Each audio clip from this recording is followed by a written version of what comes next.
আইনজীবী সাইফুল হত্যাকাণ্ডে শোকাচ্ছন্ন গ্রামবাসী, থামছে না মমতাময়ী মায়ের আহাজারি, পরিবারের মধ্যমণিকে হারিয়ে স্তব্ধ স্বজনরা। যারা আছে তাদের সেভাবে আমি চাই, খুনির মধ্যে যারা যারা ছিল, যারা যারা লিপ্ত ছিল তাদেরকে যেন সেভাবেই শাস্তি দেওয়া হয়। বারবার বাবাকে খুঁজতেছে, কালকে কেউ জিজ্ঞেস করতেছে, বলছে বাবা শহরে গেছে, আসবে আবার। বিশেষ গোষ্ঠীর ইন্ধনে যুগে যুগে ধর্মীয় সংঘাত মনে করেন বিশ্লেষকরা। ক্ষতির শিকার সাধারণ মানুষ, সবাইকে সতর্ক থাকার পরামর্শ। বাংলাদেশে যা হচ্ছে এটা কিন্তু বিচ্ছিন্ন কিছু নয়, এফেক্টেড বাই এটা বাইরের শক্তি দ্বারা ইনফ্লুয়েসড হয়, যেটা আমাদের কিন্তু ইন্টারন্যাশনাল কনটেক্সট পার্সপেক্টিভটা কিন্তু আমাদের দেখতে হবে, বুঝতে হবে।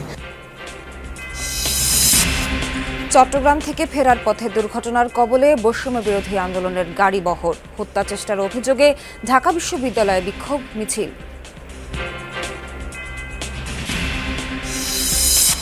সব দলের সাথে আলোচনার মাধ্যমে জাতীয় ঐক্য সৃষ্টির তাগিদ মির্জা ফখরুলের। বর্তমান পরিস্থিতিতে সবাইকে শান্ত থাকার আহ্বান প্রধান উপদেষ্টার।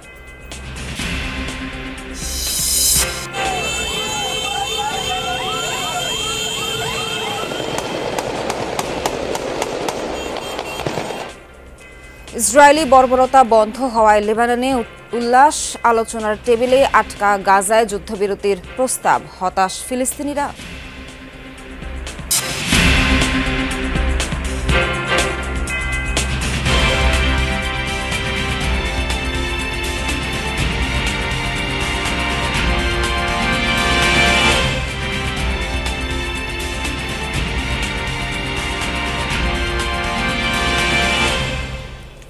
শুভ সকাল, স্বাগত সবাইকে, আমন্ত্রণ যমুনা নিউজে। এতক্ষণ শিরোনাম দেখছিলেন, বিস্তারিত খবর জানাবো নাবিলা সোহার। আইনজীবী সাইফুল ইসলাম আলিফ হত্যাকাণ্ডের পর শোকে আচ্ছন্ন তার নিজ গ্রাম। চট্টগ্রামে লোহাগড়ার প্রত্যন্ত জনপদ চুন্তির পথে প্রান্তরে শৈশব কৈশোর তারুণ্যের স্মৃতি, যা ভুলতে পারছেন না কাছের মানুষজন। থামছে না মমতাময়ী মায়ের আহাজারি, পরিবারের মধ্যমণিকে হারিয়ে স্তব্ধ স্বজনরা। সাইদুর রশিদ দেওয়ানের তোলা ছবিতে আলামিন শিকদারের রিপোর্ট। বুকের ধন সাইফুল আর নেই, কোনোভাবেই যেন তা মেনে নিতে পারছেন না মমতাময়ী মা। ছেলের সাথে শেষ কথোপকথনের স্মৃতি মনে করে বিলাপ করেই চলেছেন। আমার ছেলের যারা আছে তাদের সেভাবে আমি বিচার চাই, সরকারের বিচার চাই, সরকার থেকে বিচার চাই। আমি ফেলে না যাই, আমি দেখি মতো। তরুণ এই আইনজীবীর পৈতৃক বাড়ি লোহাগাড়ার চুনুত ইউনিয়নের প্রত্যন্ত ফারাঙ্গা গ্রামে। 15 বছর আগে সদরের ট্যান্ডলপাড়ায় জমি কিনে সেখানেও বাড়ি নির্মাণ করে তার পরিবার। সাইফুলের মৃত্যুর পর শোকে আচ্ছন্ন পুরো গ্রাম। জীবন্ত অবস্থায় আমার মামাকে ইট দিয়ে মাথার মধ্যে ইট দিয়ে থেতলা করে ফেলছে এই অবস্থা, আর আমার মামার এদিকে গলা জবাই করে দেওয়া হয়েছে, এখানে কান কেটে ফেলছে। আমরা সেভাবেই বিচার চাচ্ছি, যেন খুনির মধ্যে যারা যারা ছিল, যারা যারা লিপ্ত ছিল তাদেরকে যেন সেভাবেই শাস্তি দেওয়া হয়। 5 ভাই ও 2 বোনের মধ্যে সাইফুল ছিলেন সবার মধ্যমণি, যিনি বোনদের সব সমস্যা আর আবদার মেটাতেন। সবই এখন অতীত। ভাই বলতো তো তুমি চিন্তা করিও না, আমি আছি, যত কিছু যা করতে হয় আমি করবো, তুমি চিন্তা করিও, টেনশন করিও না। আমার সব সময় আমাকে সমাধান দিতে দেয়, সব সময় আমি আমার খাত থেকে সমাধান দিব। কল দিছে দে সম্বাদের রাত কা বল, ডাক্তাররা আছে নিয়ম বল, বালা থাকো। আমার ভাই কই পাইও, ভাই আমার ভাই চাই। 2021 সালে পারিবারিকভাবে বিয়ে করেন সাইফুল। আছে 3 বছরের কন্যা সন্তান তাসকিয়া। বাবা নেই তা বোঝার বয়স হয়নি, তাই তো বাবার সাথে ভিডিও কলে কথা বলার বায়না ধরছে বারবার। এখন কালকে থেকেও বারবার মাকে বলতেছে আমার বাবাকে কল দাও, বারবার বাবাকে খুঁজতেছে, কালকে কেউ জিজ্ঞেস করতেছে, বলছে বাবা শহরে গেছে, আসবে আবার। মেয়ে হয়তো আর বাবাকে কল দিতে পারবে না, আর বোনরা সব সময় তার ভাইয়ের সাথে আর কথা বলতে পারবে না, চাইতে পারবে না কোনো সমস্যার সমাধান। তবে এর বিচার চাইছে তারা, যেন দৃষ্টান্তমূলক শাস্তি হয় জড়িতদের। আল আমিন শিকদার, যমুনা নিউজ, সাতকানিয়া, চট্টগ্রাম। অগণিত মানুষের শ্রদ্ধা ভালোবাসায় সিক্ত হয়ে শেষ বিদায় নিলেন আইনজীবী সাইফুল ইসলাম আলিফ। বুধবার চট্টগ্রামে 4 দফা জানাজা শেষে লোহাগড়ায় নিজ গ্রামে পারিবারিক কবরস্থানে তাকে দাফন করা হয়। জানাজায় অংশ নেন উপদেষ্টা, বৈষম্য বিরোধী আন্দোলনের কেন্দ্রীয় সমন্বয়ক সহ সর্বস্তরের মানুষ। সবার কণ্ঠেই ছিল নৃশংস এই হত্যাকাণ্ডের বিচারের দাবি। মঙ্গলবার নির্মম হত্যার শিকার হন আইনজীবী সাইফুল ইসলাম আলিফ। তার মরদেহ বহনকারী ফ্রিজারটি বুধবার সকাল 11টায় নেওয়া হয় জমিয়তুল ফালা মসজিদ মাঠে। সেখানে তাকে শেষ বিদায় জানাতে নামে মানুষের ঢল। বৈষম্য বিরোধী ছাত্র আন্দোলনের কেন্দ্রীয় সমন্বয়ক সার্জিস আলম, হাসনাত আবদুল্লাহ ছাড়াও বিভিন্ন রাজনৈতিক সামাজিক সংগঠনের নেতা এবং সব শ্রেণী পেশার মানুষ অংশ নেন জানাজায়। প্রথম জানাজা হয় আইনজীবীর নিজ কর্মস্থল চট্টগ্রাম আদালত প্রাঙ্গণে। সেখানে যোগ দেন ভূমি উপদেষ্টা হাসান আরিফ সহ জ্যেষ্ঠ আইনজীবীরা।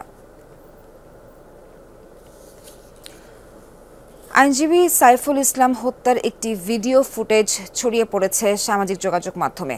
সেখানে দেখা যায় একদল যুবক বেধড়কভাবে পেটাচ্ছে সাইফুলকে।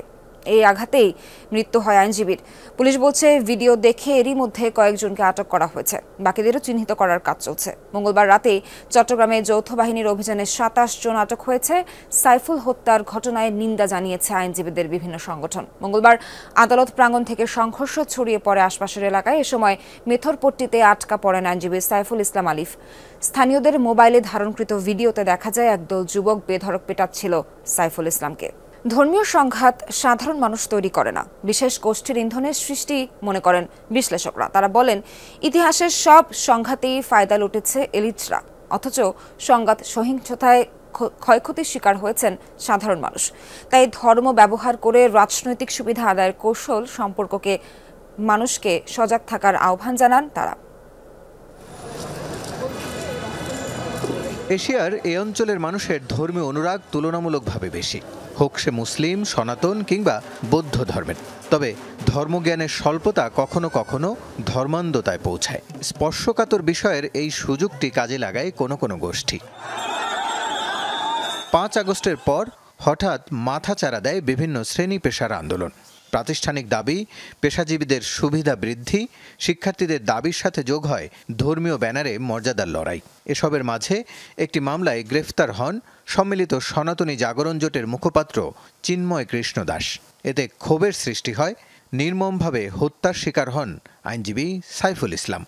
আমাদের যে হিন্দু ধর্মাবলম্বী যে ভাইয়েরা তারাও তো বাংলাদেশ, তারা কখনো চাবে না যে দেশে একটা অস্থিতিশীল পরিস্থিতি হোক, কারণ তারা এই দেশে থাকে, এই দেশে বড় হয়েছে।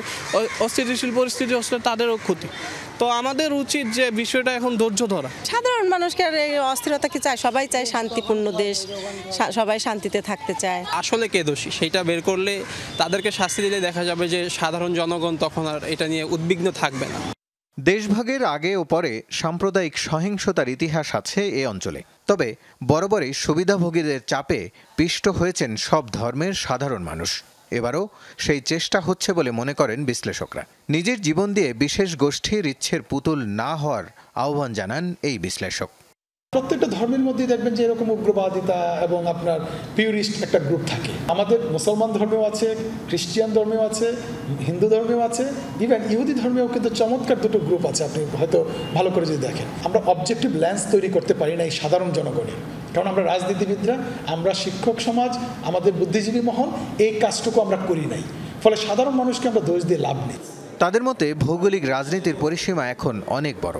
সেখানে কে কোন স্বার্থে রাজপথের গুটি চালাচ্ছেন তাও ভাবনার বিষয়। বর্তমান বিশ্ব হচ্ছে গ্লোবাল ভিলেজ। এখানে কিন্তু দেখা যাচ্ছে যে বাংলাদেশে যা হচ্ছে এটা কিন্তু বিচ্ছিন্ন কিছু না, এফেক্টেড বাই এটা বাইরের শক্তি দ্বারা ইনফ্লুয়েসড হয়। যেটা আমাদের কিন্তু ইন্টারন্যাশনাল কনটেক্সট পার্সপেক্টিভটা কিন্তু আমাদের দেখতে হবে, বুঝতে হবে। আন্দোলন সংগ্রাম নিয়ন্ত্রণে এখনও মুনশিয়ানা দেখাতে পারছে না অন্তর্বর্তী সরকার। বিশেষজ্ঞরা বলছেন সরকারের কৌশলী ভূমিকা জরুরি। ইন্টেলিজেন্স যত ব্রাঞ্চগুলো আছে সেইগুলোকে আসলে রাষ্ট্রকে সহযোগিতা করার জন্য, এই সরকারকে সহযোগিতা যেন করে, সেই জায়গায় একটু খবরদারি করার প্রয়োজন আছে বলে আমি মনে করি। অর্থাৎ প্রিএমটিভ অ্যাকশনটা আমাদের নিতে হবে। একটা ঘটনা ঘটে গেল, তারপর আমি ইন্টারভিউ করলাম, আমি বিটিং দ্য রায়োটিং করলাম, এই জিনিসগুলো দিয়ে সমাধান করলে বরং এই গভর্নমেন্টের ইমেজ আরও নষ্ট হবে। সেই সাথে শিক্ষা ব্যবস্থার আমূল সংস্কারের পরামর্শ তাদের, যাতে অসচেতনভাবে অন্যের পেছনে না ছুটে চিন্তা করতে পারে নিজ বুদ্ধিতে। রাসেল আহমেদ, যমুনা নিউজ, ঢাকা। আইনজীবী সাইফুলের দাফন শেষে লোহাগড়া থেকে ফেরার পথে বৈষম্য বিরোধী ছাত্র আন্দোলনের গাড়িবহর দুর্ঘটনার কবলে পড়ে। বুধবার সন্ধ্যায় লোহাগড়া থেকে চট্টগ্রাম ফিরছিলেন জানাজা ও দাফনে অংশ নেওয়া বৈষম্য বিরোধী ছাত্র আন্দোলনের নেতারা। প্রত্যক্ষদর্শীরা জানায় চট্টগ্রাম কক্সবাজার মহাসড়কে চুন্তি এলাকায় হয় এই দুর্ঘটনা। বহরে থাকা একটি গাড়ি ট্রাকের ধাক্কায় ক্ষতিগ্রস্ত হয়, তবে কেউ আহত হয়নি। এই ঘটনায় একটি জিডি করা হয়েছে লোহাগড়া থানায়। আটক করা হয়েছে ট্রাক চালক ও হেলপারকে।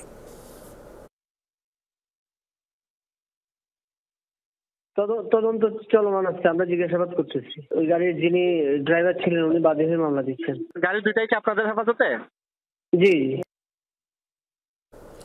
একটি পক্ষ দেশকে অরাজক পরিস্থিতির দিকে ঠেলে দিচ্ছে, এ মন্তব্য করেছেন জাতীয় নাগরিক কমিটির আহ্বায়ক নাসিরুদ্দিন পাটোয়ারি। চট্টগ্রাম থেকে ফেরার পথে বৈষম্য বিরোধী আন্দোলনের নেতা সার্জিস আলম ও হাসনাতকে হত্যার চেষ্টা করা হয়েছে, এই অভিযোগ তোলেন তিনি। প্রতিবাদে বুধবার রাতে ঢাকা বিশ্ববিদ্যালয়ের রাজু ভাস্কর্যের সামনে অংশ নেন বিক্ষোভে। বলেন, ষড়যন্ত্র করা হলে ছাত্র জনতা আবারও দুর্বার আন্দোলন গড়ে তুলবে। দেশে আবারও অস্থিরতা ছড়ানোর পায়তারা চলছে। এ সময় নেতারা 15 বছরের সংখ্যালঘু নির্যাতনের বিচার, সাম্প্রতিক দাঙ্গা সৃষ্টিকারীদের আইনের আওতায় আনা, আইনজীবী সাইফুল হত্যাকাণ্ডের বিচার নিশ্চিত করা এবং হাসনাত সার্জিসের দুর্ঘটনার সুষ্ঠু তদন্ত দাবি করেন। বাংলাদেশের কোনো সংকট দেখতে চাই না, আমরা বাংলাদেশে কোনো অস্থিতিশীল জীবন ব্যবস্থা দেখতে চাই না। নেক্সট ফার্দার যদি কোনো গণ অভ্যুত্থানের এই শক্তির উপরে আঘাত আসে, আমরা ছাত্র নাগরিকরা বাংলাদেশে আবার 5 আগস্টের মতন দুর্বার আন্দোলন গড়ে ভাবছে সার্জিসকে হাসপাতালকে সরিয়ে দিলেই এদেশের স্বাধীনতার সার্বভৌমত্ব আর টিকে থাকবে না। জানো না এই দেশে হান্নান মাসুদকে, আক্তার হোসেনকে সরিয়ে দিলেই আরো হাজারো হান্নান মাসুদ, আক্তার হোসেনরা তৈরি হয়ে আছে। সব দলের সাথে আলোচনার মাধ্যমে সরকারকে জাতীয় ঐক্য সৃষ্টির আহ্বান জানিয়েছেন বিএনপি মহাসচিব মির্জা ফখরুল ইসলাম আলমগীর।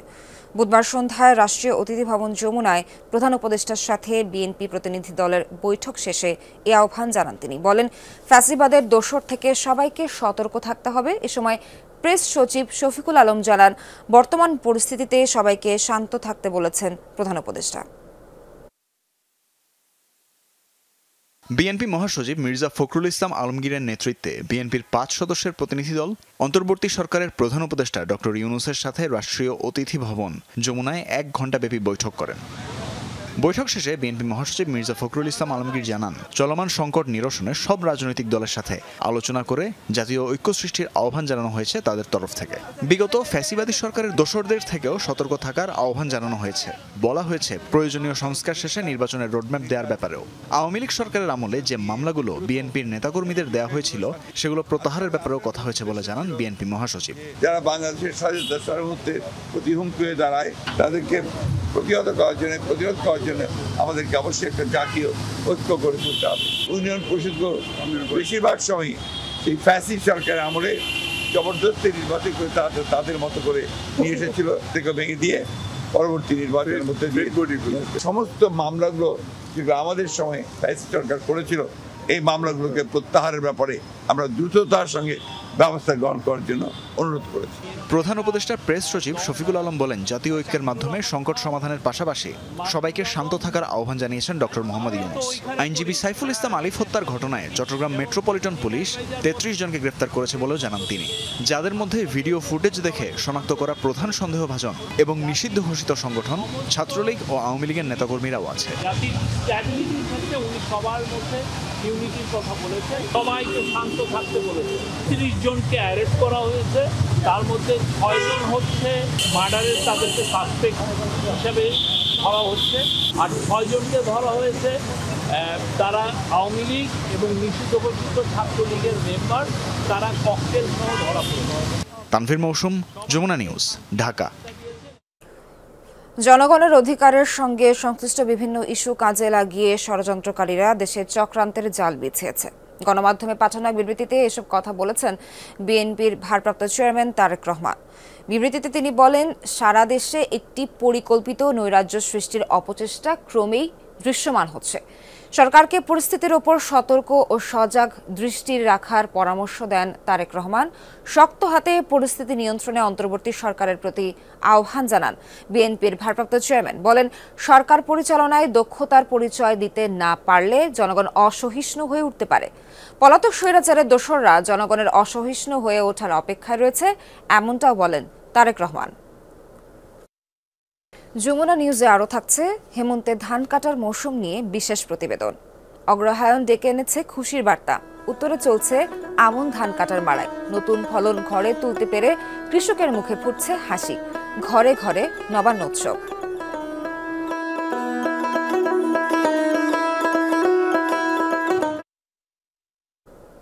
দেখতে চোখ রাখুন সংবাদের পরের অংশে। আন্তর্জাতিক অপরাধ আদালতের প্রসিকিউটর করিম এ খান রাষ্ট্রীয় অতিথি ভবন যমুনায় প্রধান উপদেষ্টা অধ্যাপক ডক্টর মোহাম্মদ ইউনূসের সাথে সাক্ষাৎ করেছেন। বুধবার সন্ধ্যায় এ বৈঠক হয়। এ সময় প্রধান উপদেষ্টাকে প্রসিকিউটর জানান, রোহিঙ্গা সংখ্যালঘুদের সাথে মানবতা বিরোধী অপরাধের জন্য মিয়ানমারের জান্তা প্রধান মিন অং লাইংয়ের বিরুদ্ধে আনুষ্ঠানিক গ্রেফতারি পরোয়ানা চেয়েছে তার অফিস।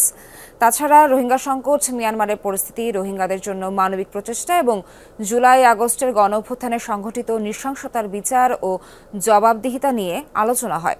করিম খান রোহিঙ্গা সংকট নিয়ে একটি বিশেষ বৈশ্বিক সম্মেলন করার জন্য প্রধান উপদেষ্টার আহ্বানকে সমর্থন করেছেন। প্রধান উপদেষ্টা বলেন, সম্মেলনের মাধ্যমে সব আন্তর্জাতিক স্টেক হোল্ডারকে টেকসই সমাধানের জন্য এক টেবিলে আনা হবে।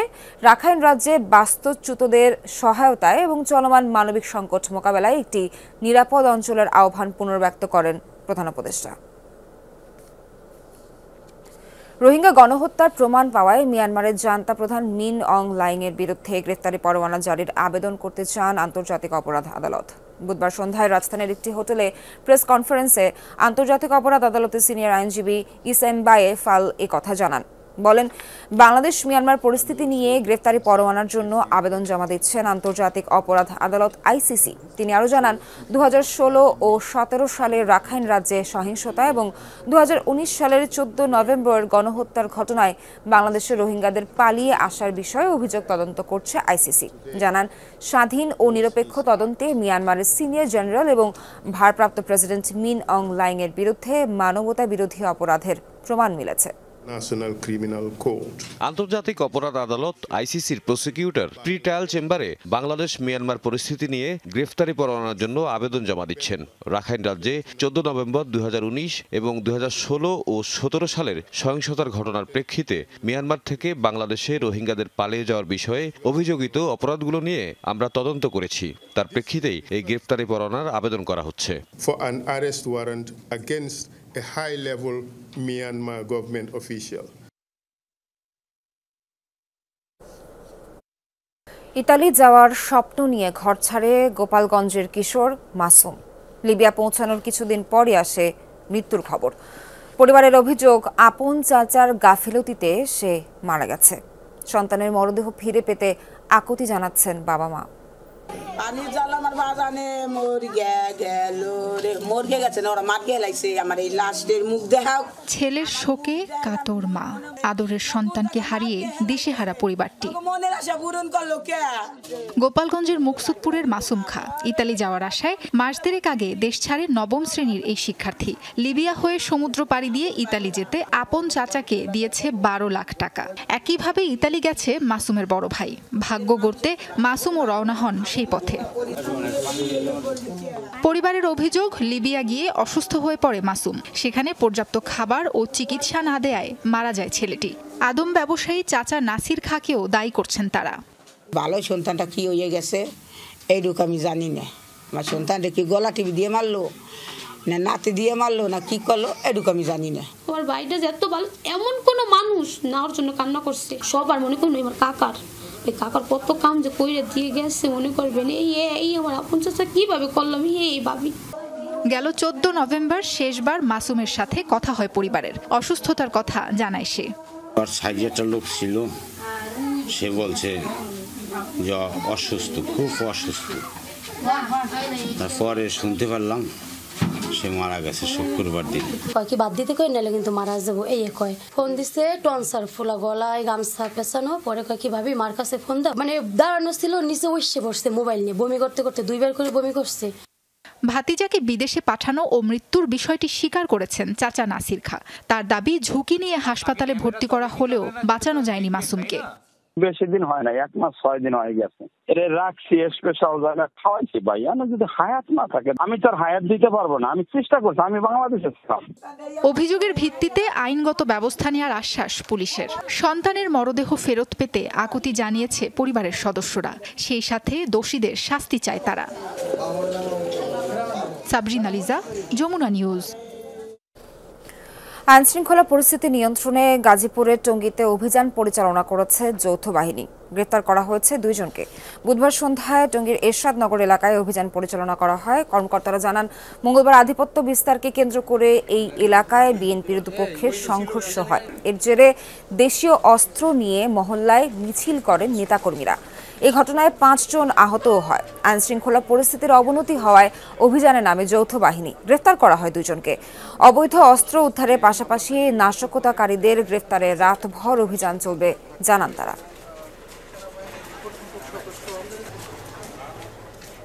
উত্তরে চলছে আমন ধান কাটা মাড়াই। ফলন ঘরে তুলতে ব্যস্ত সময় পার করছেন চাষিরা। নতুন ফলন পেয়ে খুশি কৃষক, তবে বাড়তি উৎপাদন খরচের কারণে লাভ লোকসান নিয়ে শঙ্কা। বিস্তারিত জানাচ্ছেন সহকর্মী শফিক ছোটন, ছবি তুলেছেন সিয়াম শাহরিয়ার।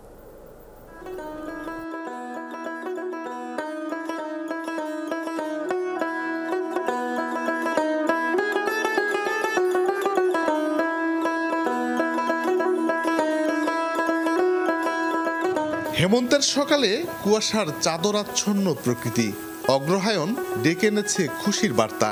মিষ্টি রোদ গায়ে মেখে মাঠে আমন ধান কাটায় ব্যস্ত কৃষক। নতুন ধানের মিষ্টি ঘ্রাণ ছড়িয়ে পড়েছে সবখানে। পাকা ধান কেটে উঠানে এনে চলছে মাড়াই। নওগাঁর চাষিরা বলছেন, চলতি মৌসুমে ফলন ভালো হয়েছে। ঘরে ঘরে চলছে নবান্ন উৎসব। কাটা মারা হচ্ছে, লবণ্য হচ্ছে, খাওয়া পড়াই লাই হচ্ছে, এটা আনন্দ। মাঠের আবাদ দিয়ে তো আমাদের পেট চলে। এখান থেকে কিছু হয়তো বেশি আবার সামনে ইরি করতে হবে, সেই টাকাটা সাইড করতে হবে আমাদের। আবার এটার থেকে আমাদের চাল করে খেতে হয়। ওই যে বন্যায় ডুবে গেল, হাট থেকে বীজ কিনে নিয়ে এলাম, আবার হাল চাষ দিয়ে আবার লাগাতে হলো, যার জন্য ডবল আমাদের খরচ। এবার ধান এখন কাটতেছি, এখনো তো ঘরত পৌঁছেনি। এখন পিঠা মারা হবে, তারপর ঘরত যাবে, লাফা জোবা হবে, কতটি হবে বিঘারি। চাষিরা প্রতি বিঘায় ফলন পাচ্ছেন 18 থেকে 20 মন। বিপরীতে উৎপাদন খরচ হয়েছে 15 থেকে 16 হাজার টাকা। হাল ও সার কীটনাশকে গুনতে হয়েছে বাড়তি খরচ। তাই ন্যায্য দর নিয়ে বরাবরের মতোই দেখা দিয়েছে শঙ্কা। 49, 51, আতব এগুলো ধান আমরা লাগাইছি। ধানও ভালো হয়েছে, আশা করা যায় ফলনও মোটামুটি ভালো আসবে আমাদের। কাটতে 5000, হাল বতে গেল 1600, লাগাতে 2500, 2-4 কে ওষুধ দিতে হয়। ওষুধের যে দাম, ধানের সেই ওষুধের দামই বেশি। আকাশে বৃষ্টি বেশি হয়েছে, হওয়ার জন্য নিচা জমির ধান পড়ে গেছে, উপরে জমির ধান হয়েছে, ভালো ধান হয়েছে। ধানের দাম যদি বাড়তি না হয় তাহলে মনে করেন যে কোনো লাভ নাই, এটা আরো লস। কৃষি বিভাগের দাবি, বালাই দমন ও সঠিক পরিচর্যায় আমনের ফলন ভালো হয়েছে। হাটগুলোতে ধানের চাহিদা থাকায় লাভবান হবেন কৃষক। সেচ খরচটা কম লেগেছে এবং অন্য অনুকূল আবহাওয়া থাকার কারণে আমরা রোপা আমন থেকে একটা বাম্পার ফলন পাবো। 7 দিন আমাদের ধান পরিপক্কতায় লেট হয়েছে। এই লেটের কারণে হয়তো আমাদের রবি শস্য 7 দিন আমাদের পিছিয়ে গেছে। চলতি মৌসুমে উত্তরের জেলাগুলোতে প্রায় 30,000 হেক্টর জমিতে আমন ধানের চাষ হয়েছে। মাঠ থেকে চাষিদের উঠান পর্যন্ত আমন ধান কাটা মাড়াইয়ের উৎসব ছড়িয়ে পড়েছে। এবার চাষাবাদে নানা প্রতিকূলতা মোকাবেলা করতে হয়েছে কৃষককে। এখন বড় চ্যালেঞ্জ ফলনের ন্যায্য বাজার দর নিশ্চিত করা। সেই চ্যালেঞ্জ মোকাবেলায় সরকারকে বাজার তদারকি সহ প্রয়োজনীয় কার্যকর পদক্ষেপ নিতে হবে বলছেন চাষিরা। শফিক ছোটন, যমুনা নিউজ, নওগাঁ। শীতের আগমনী বার্তা প্রকৃতিতে, এ বিষয়ে আরো জানাতে চুয়াডাঙ্গা থেকে যোগ দিচ্ছেন সহকর্মী জিসান আহমেদ। জিসান, কতটুকু কুয়াশা পড়েছে অগ্রহায়ণের মধ্যভাগে দেখতে পাচ্ছেন, আর এখন তো ধান ঘরে তোলার সময় কৃষকের ব্যস্ততা কেমন দেখছেন এই সময়, সেটাও জানাবেন। সোহার, অগ্রহায়ণের শুরু থেকেই কিন্তু আসলে চুয়াডাঙ্গার প্রকৃতিতে শীতের অনুভূত হচ্ছে। আমরা দেখছিলাম যে দিনের বেশিরভাগ অংশেই কিন্তু আসলে সূর্যের দেখা মিলছে, কিন্তু সন্ধ্যা হলে এবং ভোরের দিকে শীতের অনুভূতিটা বেশ বাড়ছে। যখন সূর্য উঠছে তারপরে কিন্তু আসলে সেই শীতের স্থায়িত্ব অনেকটাই কমে যাচ্ছে, কিন্তু বাতাসের উত্তর থেকে বয়ে আসা হিম বাতাস কিন্তু আসলে সেই শীতের অনুভূতিকে আরো বাড়িয়ে দিচ্ছে কয়েক গুণে। অগ্রহায়ণের শুরু থেকেই কিন্তু চুয়াডাঙ্গার তাপমাত্রা আমরা দেখেছিলাম 14 থেকে 16 ডিগ্রির ঘরে ওঠানামা করছে। আজ সকাল 6টায় চুয়াডাঙ্গার তাপমাত্রা রেকর্ড করা হয়েছে 15.4 ডিগ্রি সেলসিয়াস। এই যে শীতের কারণে কিংবা ঋতু পরিবর্তনের কারণে আমরা যেমন দেখছি যে সাধারণ মানুষ, প্রাণ, প্রকৃতি একসাথে জীবন যাত্রারও কিন্তু বেশ কিছু পরিবর্তন ঘটেছে। এখন যেহেতু মাঠে কৃষক আসলে নানান ধরনের ফসল ফলাতে ব্যস্ত, অনেকেই ধান ঘরে তুলছে, অনেকে আবার নতুন করে ধান রোপণের জন্য জমি প্রস্তুত করছে, অনেকে সবজি উৎপাদন করেছে, সেগুলো মাঠ থেকে ঘরে তুলছে। সব থেকে বেশি কিন্তু কষ্ট পোহাতে হচ্ছে কৃষকদেরকে, কেননা কৃষকরাই কিন্তু আসলে ভোর সকাল থেকে মাঠে কাজ করেন এবং তারা কিন্তু আসলে এই শীতকে উপেক্ষা করেই অনেকটা তাদের যে জীবিকা নির্বাহের পথ, সেই পথ তৈরি করেন। আমরা কথা বলেছিলাম স্থানীয় আবহাওয়া অফিসের সাথে। আবহাওয়া অফিসের যে পূর্বাভাস, আজ থেকে আগামী 2-1 দিনের মধ্যে হালকা বৃষ্টির পূর্বাভাস রয়েছে। এই বৃষ্টির পরে অর্থাৎ 1 ডিসেম্বর থেকে তাপমাত্রা আরো কিছুটা কমবে, ফলে শীতের অনুভূতি বাড়বে। সোহার, জিসান, ধন্যবাদ আপনাকে। রাষ্ট্র কাঠামো মেরামতে বিএনপির 31 দফা প্রস্তাবের পক্ষে মুন্সিগঞ্জের শ্রীনগরে লিফলেট বিতরণ করা হয়েছে। বুধবার দুপুরে শ্রীনগর বাজার থেকে পাইলট উচ্চ বিদ্যালয় পর্যন্ত শিক্ষক, শিক্ষার্থী এবং বিভিন্ন পেশার মানুষের মাঝে লিফলেট বিতরণ করা হয়, যার নেতৃত্ব দেন বিএনপির জাতীয় নির্বাহী কমিটির স্বেচ্ছাসেবক বিষয়ক সম্পাদক মীর সারফত আলী সপু। তিনি বলেন, তারেক রহমান জনগণের গণতান্ত্রিক অধিকার পুনঃপ্রতিষ্ঠার লক্ষ্যে 31 দফা দাবি উত্থাপন করেছেন, যার অন্যতম সংবিধান সংস্কার, জাতীয় সমন্বয় কমিশন, অবাধ, সুষ্ঠু ও নিরপেক্ষ নির্বাচনের লক্ষ্যে নিরপেক্ষ তত্ত্বাবধায়ক সরকার ব্যবস্থা চালু। বলেন, দাবিগুলো জনগণের মধ্যে পৌঁছে দেওয়া দরকার। এ সময় স্বেচ্ছাসেবক দলের কেন্দ্রীয় কমিটির সাবেক নেতারা উপস্থিত ছিলেন। চরম দুর্ভোগে নারায়ণগঞ্জ সিটি কর্পোরেশনের বাসিন্দারা। জনপ্রতিনিধির জায়গায় জরুরি সেবা দিতে পারছেন না নিয়োগপ্রাপ্ত কর্মকর্তারা। দিন দিন বাড়ছে হয়রানির অভিযোগ। একযোগে 12টি সিটি কর্পোরেশনের মেয়র অপসারণ এবং প্রশাসক নিয়োগ দিয়ে গত 19 আগস্ট প্রজ্ঞাপন জারি করে স্থানীয় সরকার মন্ত্রণালয়। এর মধ্যে নারায়ণগঞ্জ সিটি কর্পোরেশনের মেয়র ও 27টি ওয়ার্ডের 36 জন কাউন্সিলরকে সরিয়ে নাগরিক সেবার জন্য 14 জন কর্মকর্তাকে দায়িত্ব দেওয়া হয়। সিটিবাসীর অভিযোগ, দায়িত্বে থাকা কর্মকর্তারা নাগরিকদের চিনতে না পারায় জন্ম নিবন্ধন, ওয়ারিশ সনদ সহ 84 ধরনের সেবা পেতে ভোগান্তি পোহাতে হচ্ছে। আমার বাবা মারা গেছে, আমাদের ভাই বোনদের সম্পত্তি নামজারি করানোর জন্য আমাদের ওয়ারিশ সার্টিফিকেট দরকার। আমরা সিটি কর্পোরেশন অফিসে গেছি, ওইখানে আমাদেরকে চিনে না, আমাদের তথ্য ওনাদের কাছে নাই, এই জন্য আমাদেরকে ঘুরাইতেছে, আমরা ওয়ারিশ সার্টিফিকেট পাইতেছি না। 2 নং ওয়ার্ড কাউন্সিলর অফিসে আসছিলাম আমার ছেলের জন্ম নিবন্ধন করানোর জন্য। আমার ছেলেকে জানুয়ারি মাসে ভর্তি করানো স্কুলে, এখন জন্ম নিবন্ধন খুবই দরকার, এটা জরুরি, এটা না হলে ভর্তি করানো সম্ভব নয়। 5 লক্ষাধিক ভোটার থাকলেও মোট জনসংখ্যা 10 লাখের মতো। ঘনবসতির শহরে নোংরা আবর্জনার স্তূপ বিভিন্ন জায়গায়। বেড়েছে চুরি ছিনতাইয়ের ঘটনা। যানজট আর ডেঙ্গুতে নাকাল নগরবাসী। কারণ ডেঙ্গুর ওষুধ দেওয়া হচ্ছে না, কারণ কোন কাউন্সিলর না থাকার কারণে আমরা কারো কাছে ডেঙ্গুর যে ওষুধ এটার জন্য যেতে পারতেছি না। বিভিন্ন বাড়ির আশেপাশে ময়লার স্তূপ হয়ে আছে, এগুলো সরানোর কোনো ব্যবস্থা সিটি কর্পোরেশন করতেছে না।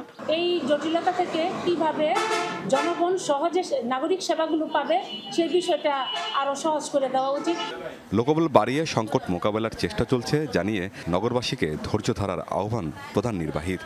তো আমরা যেটা অনুরোধ করব নগরবাসীর প্রতি, যে এটা একটা পরিবর্তিত প্রেক্ষাপট এবং এই প্রেক্ষাপটে একটু ধৈর্য ধারণ করতে হবে। আর যদি কোনো নাগরিক সেবার প্রতি কোনো সমস্যা হয় সরাসরি আমাদের সঙ্গে একটু ওভার টেলিফোন কথা বলতে হবে বা এখানে এসে যোগাযোগ করলে হবে, আমরা সাথে সাথে সেটা ওনাদের সমাধান করে দেওয়ার চেষ্টা করব।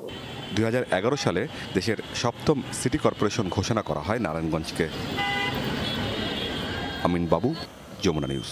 যমুনা টেলিভিশনের মধ্যস্থতায় দস্যু বাহিনীদের আত্মসমর্পণের পর দীর্ঘদিন শান্ত ছিল সুন্দরবন। উপকূলের মানুষের মাঝে ফিরেছিল স্বস্তি। তবে নতুনভাবে আবারও দস্যুতা ফিরেছে সুন্দরবনে। বনজীবীদের জিম্মি ও মুক্তিপণ আদায়ের ঘটনা ঘটছে প্রায়। বনজীবীদের মাঝে আবারও ছড়িয়েছে দস্যু আতঙ্ক। সাতক্ষীরায় সুন্দরবন ঘেঁষা মথুরাপুর এলাকার আবু বক্কার গাজী বনের ভেতর নদীখালে মাছ ধরে সংসার চালান। গত 11 নভেম্বর চুনকুড়ি নদীর তক্তাখালী খাল থেকে তাকে জিম্মি করে দস্যু বাহিনী। ছাড়া মিলেছে মুক্তিপণ দিয়ে। বললো যে টাকা দিতে হবে 20,000। মানে আমাদের কাছে তো টাকা নেই, নাই তাহলে তোমরা একজন থাকো আর একজন যাই টাকা দাও। মানে আমরা একজন আসলো, এসে ওপরে এসে টাকা দিল। দেওয়ার পরে সন্ধ্যার সময় একটা নৌকা ধরে বলতেছে এইবার তুমি চলে যাও। মূলত কোন বাহিনীর লোক আপনার মনে হয়েছে? এখন এখানে ওপরে এসে মানুষের কাছে এবার বিবরণ দিয়েছি, এখন এরা বলতে চাচ্ছে যে মঞ্জু। দুটো অস্ত্র ছিল, ঘাড় ভাঙা অস্ত্র, গুলি ঠিক এরকম গুলি পুরীতে ঘাড় ভাঙিতে মারলে সারার মতন পড়া। দস্যুদের হাতে থাকা অস্ত্রের বর্ণনা দিলেন হরিনগর গ্রামের মফিজুর রহমান গাজী। মাসখানেক আগে তাকে জিম্মি করে নতুনভাবে সুন্দরবনে দস্যুতায় ফেরা মঞ্জু। 5 দিন জিম্মি থাকার পর তারও মুক্তি মেলে টাকার বিনিময়েই। এরপর থেকে ভয়ে যাচ্ছেন না বনে। আমি দেখছি বাধা আর ডাকাত না, ডাকাত সব শহরের লোক যা বলতে সব সাথে পৌঁছে যাচ্ছে, 1 সেকেন্ড দেরি আসছে না। আর যেগুলো আমরা তো লোক 5 দিন ছিলাম, তা ফোনের পরে ফোনের পর কোন দিক থেকে কোন ফার্স্টটা যাচ্ছে, কোন দিক থেকে কোন বাহিনী যাচ্ছে, সব নেটাও সাথে চলে যাচ্ছে। প্রায়ই এমন ঘটনা ঘটায় উপকূল জুড়ে আবারও ছড়িয়েছে আতঙ্ক। বনেও কম যাচ্ছেন বনজীবীরা। ডাকাতের জন্য যাইতে পারছি না। কি করছে ডাকাতেরা ধরে বলে মাছ ধর করে আর বলে টাকা দে। সুন্দরবনে প্রচুর আকারে জলদস্যু লাভিয়েছে। তারা আমাদের মনে করেন ভয়ভীতির দিকে টাকা পয়সা এবং লোক উঠাই নেয়, মাছ কাঁকড়া উঠাই নেয়। 2016 সালে অস্ত্র জমা দিয়ে আত্মসমর্পণ করেন মজনু। সুন্দরবনে তার পরিচিতি মঞ্জু নামেই। নতুন করে দস্যুতায় ফেরার পর বিপাকে পড়েছেন স্বাভাবিক জীবনে ফেরা বাকিরা। স্যালেন্ডার আসামি যেখানে নামিয়েছে, নামার পর আমরা তো স্যালেন্ডার আসামি, আর আমাদেরকে এই সম্পর্কে আবার আমাদেরকে ধরি, আবার যদি কোনো রকম কিছু করে এই ভয়টা আমরা জঙ্গলে প্রবেশ করতে পারতি। একজন যদি 4-5টা করে মামলা চালায়, তা তার স্যালেন্ডার হিসেবে তো কোনো লাভ হলো না, এবং তার কোনো সাধারণ জীবনও এসে তো তার লাভ আসছে না। সে তো আবার তার থেকে যন্ত্রণায় ভুগতেছে। চলতি মাসের শুরুর দিকে অভিযান চালিয়ে দস্যু দলের হাত থেকে 10 বনজীবীকে উদ্ধার করে বন বিভাগ। কর্মকর্তারা বলছেন মঞ্জু, আলিম, মিলন 3 দস্যুকে শনাক্ত করা গেছে। বাড়ছে বনদস্যুদের সংখ্যা। মঞ্জুরুল, তারপরে মিলন এবং আলিফ নামে 3 ডাকাতের কথা এখন পর্যন্ত শোনা যাচ্ছে। আর আমাদের ক্ষেত্রে বড় সমস্যা যেটা হচ্ছে, আমরা স্থানীয় জনসাধারণ জেলে বাওয়ালিদের কাছে তথ্য পাচ্ছি না। আমরা কিন্তু এখন পর্যন্ত আমাদের তৎপরতা অব্যাহত রাখছি। সুন্দরবনকে দস্যু মুক্ত করতে শ্যামনগর উপজেলায় মানববন্ধন করেছেন বনজীবীরা। সরকারের বিভিন্ন দপ্তরে স্মারকলিপিও প্রদান করেন তারা। আকরামুল ইসলাম, যমুনা নিউজ, সাতক্ষীরা। রাজধানীর একটি মার্কেট থেকে চুরি হওয়া 13টি মোবাইলের সন্ধান মিলেছে নোয়াখালীতে। মোবাইল সহ এক যুবককে গ্রেফতার করেছে ঢাকা ডিবির cyber and special crime unit. বুধবার বেগমগঞ্জের কুতুবপুর থেকে যুবক ওমর ফারুককে গ্রেফতার করা হয়। পুলিশ জানায় 14 অক্টোবর ঢাকার যমুনা ফিউচার পার্ক থেকে বেশ কিছু মোবাইল ফোন খোয়া যায়। ভুক্তভোগী দোকান মালিকরা ভাটারা থানায় মামলা করলে অভিযানে নামে পুলিশ। তথ্য প্রযুক্তির সাহায্যে ওমর ফারুকের সন্ধান মেলে। তার বাড়িতে তল্লাশি চালিয়ে খোয়া যাওয়া মোবাইল ছাড়াও একনলা বন্দুক উদ্ধার করা হয়েছে। ইসরায়েলের বিরুদ্ধে জয়ী হয়েছে হিজবুল্লাহ। নেতানিয়াহু প্রশাসনের সাথে লেবাননের যুদ্ধবিরতি চুক্তির পর প্রথমবার দেয়া বিবৃতিতে এ দাবি করল গোষ্ঠীটি। শত্রুপক্ষকে মোকাবেলায় সবসময় প্রস্তুত থাকবে, এমনটাও জানিয়েছে ইরান সমর্থিত গোষ্ঠীটি। লেবাননে লক্ষ্য পূরণের দাবি করলেও আসলে ব্যর্থ হয়েছে ইসরায়েলে মন্তব্য করেন হিজবুল্লাহর শীর্ষ এক নেতা। বলেন, প্রতিটি জায়গায় ঘরে ঘরে রয়েছে ইসরায়েলের প্রতিরোধকারীরা। দাবি, লেবাননের অবকাঠামো ধ্বংস এবং দক্ষিণাঞ্চল দখলের মাধ্যমে যে নতুন মধ্যপ্রাচ্য তৈরির পরিকল্পনা ছিল তাতে সফল হতে পারেনি তেল আবিব। নেতানিয়াহু সরকার বিশাল বিশাল লক্ষ্য নির্ধারণ করেছেন। একটি নতুন মধ্যপ্রাচ্য, লেবাননের অবকাঠামো সহ চেহারা বদলে দেয়া, প্রতিরোধ গোষ্ঠীকে নিরস্ত্র ধ্বংস করা, দক্ষিণে বাফার জোন তৈরি করে জোরপূর্বক দখলদারিত্ব। কোন লক্ষ্যটি অর্জন হয়েছে? প্রতিরোধ গোষ্ঠীর যোদ্ধারা এখনো প্রস্তুত। ইসরায়েলি বর্বরতা বন্ধ হওয়ায় আনন্দ উল্লাসে মেতেছেন লেবাননের নাগরিকরা। রীতিমতো উৎসবের আমেজে বাড়ি ফিরছেন তারা। যদিও উল্টো চিত্র গাজায়। লেবাননে হামলা বন্ধে রাজি হলেও ফিলিস্তিনিদের ওপর আগ্রাসন চালিয়ে যাচ্ছে নেতানিয়াহু বাহিনী। ধ্বংসস্তূপে পরিণত হওয়া উপত্যকায় এখনও নেই যুদ্ধ বন্ধের কোনো লক্ষণ। আলোচনার টেবিলে থমকে আছে যুদ্ধবিরতির প্রস্তাব। এ পরিস্থিতিতে অসহায় গাজাবাসীর অভিযোগ, তাদের কথা ভাবার কেউ নেই। বাড়ি ফিরতে পারার আনন্দে বাঁধ ভাঙে এই উচ্ছ্বাস। বন্ধ হয়েছে ইসরায়েলি আগ্রাসন। বিভিন্ন শরণার্থী শিবিরে আশ্রয় নেয়া লেবানিজরা এখন ফিরতে শুরু করেছেন নিজ ঘরে। আবেগ ধরে রাখতে না পেরে অনেকের চোখ দিয়ে গড়িয়ে পড়ছে জল। হিজবুল্লাহর পতাকা হাতে নিয়েও দল বেঁধে বাড়ি ফিরছেন গত এক বছরে তেল আবিবের হামলায় বাস্তুচ্যুত হওয়া লাখো লেবানিজ।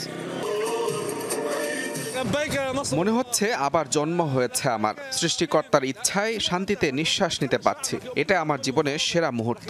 আমার জন্মস্থান দক্ষিণ লেবাননের মাটির চেয়ে সেরা ঘ্রাণ আমি আর কোথাও পাইনি। আল্লাহকে ধন্যবাদ, আমি অত্যন্ত খুশি। বাড়ি ফিরতে পেরেছি, আমার জন্মস্থানে ফিরতে পেরেছি। নিজের শহরে ফেরার অনুভূতি গর্বের। লেবাননে যখন উৎসবের আমেজ, ঠিক তখন উল্টো চিত্র গাজায়। ফিলিস্তিনিদের ওপর বর্বরতার জেরেই হিজবুল্লাহ ইসরায়েল যুদ্ধে জড়িয়েছে। তাদের সংঘাত বন্ধ হলেও বদলাচ্ছে না গাজাবাসীর ভাগ্য। এখনও প্রতিনিয়ত হামলা হচ্ছে উপত্যকা জুড়ে। বৈঠকের পর বৈঠক হলেও নেই হামলা বন্ধের কোনো আভাস। নিরীহ ফিলিস্তিনিদের অভিযোগ, তাদের জীবনের কোনো মূল্য নেই। একই সময়ে যুদ্ধ শুরু হয়েছিল। এখন সবার নজর লেবাননে। আমাদের সবাই ভুলেই গেছে। আমরা বেশি কিছু চাই না, একটাই চাওয়া, যুদ্ধ বন্ধ হোক। লেবাননে আমাদের ভাইয়েরা এবং তাদের পরিবার সুরক্ষিত থাকুক। গাজার বাসিন্দা হিসেবে আমরা চাই এখানেও যুদ্ধ শেষ হোক। এখানে মানুষ না খেয়ে মরছে, শিশুরা খাবারের জন্য রাস্তায় রাস্তায় ঘুরছে। লেবাননে যুদ্ধ বন্ধ হওয়ায় অবশ্য কিছুটা আশার আলো দেখছেন গাজাবাসী। তাদের আশা, এবার গাজায় যুদ্ধ বন্ধ হলেও হতে পারে। মোস্তফা মাহমুদ, যমুনা নিউজ। খেলার খবর। 15 বছরের বেশি সময় পর রিয়াল মাদ্রিদকে হারালো লিভারপুল। চ্যাম্পিয়ন্স লিগের 5ম রাউন্ডের ম্যাচে ঘরের মাঠ অ্যানফিল্ডে রিয়াল মাদ্রিদকে 2-0 গোলে হারিয়েছে অলরেডরা। এছাড়া রাতের অন্যান্য ম্যাচে ইউভেন্টাসকে রুখে দিয়েছে অ্যাস্টন ভিলা, যার দিনেমো জাগরেবকে 3-0 গোলে হারিয়েছে বর্ষীয় ডর্টমুন্ড। 2025 আইপিএলে যেখানে 7 জন আফগান ক্রিকেটার সুযোগ পেয়েছেন, সেখানে সুযোগ পাননি কোনো বাংলাদেশি। সামর্থ্য আর পারফরমেন্সের অভাবই বাংলাদেশ দলকে এই বাস্তবতার মুখোমুখি করেছে। বিসিবি পরিচালক নাজমুল আবেদিন ফাহিমের মতে এটাই প্রমাণ করে আফগানরা এই মুহূর্তে টাইগারদের তুলনায় এগিয়ে। বিশ্বজুড়ে ফ্রাঞ্চাইজি ক্রিকেট খেলেন সাকিব আল হাসান, রাশিদ খানও তাই। রাশিদের দেখানো পথে গুরবাজ, ফারুকি, নাভিনরা হাঁটলেও সাকিব বাদে নিয়মিত ফ্রাঞ্চাইজি খেলা বাংলাদেশি শুধু মুস্তাফিজুর রহমান।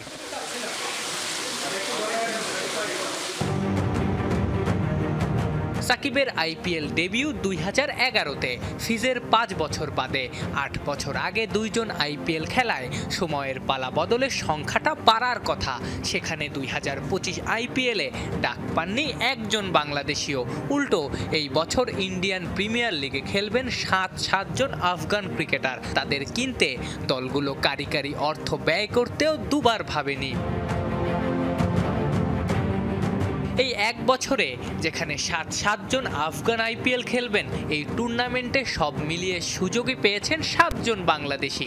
এর মধ্যে তামিম আবার ম্যাচ খেলারই সুযোগ পাননি। সব মিলিয়ে এই টুর্নামেন্টে খেলেছেন 11 জন আফগান ক্রিকেটার। সাম্প্রতিক সময়ে যুদ্ধবিধ্বস্ত দেশটা কেন এত সফল, এই পরিসংখ্যান তারই প্রমাণ। কেউ কিন্তু গত বছর বা তার আগের বছর কিন্তু কয়েকজন পেস বোলারের জায়গা হচ্ছিল বা হওয়ার সুযোগ তৈরি হয়েছিল, কিন্তু সেটাকে আমরা কাজে লাগাতে পারিনি।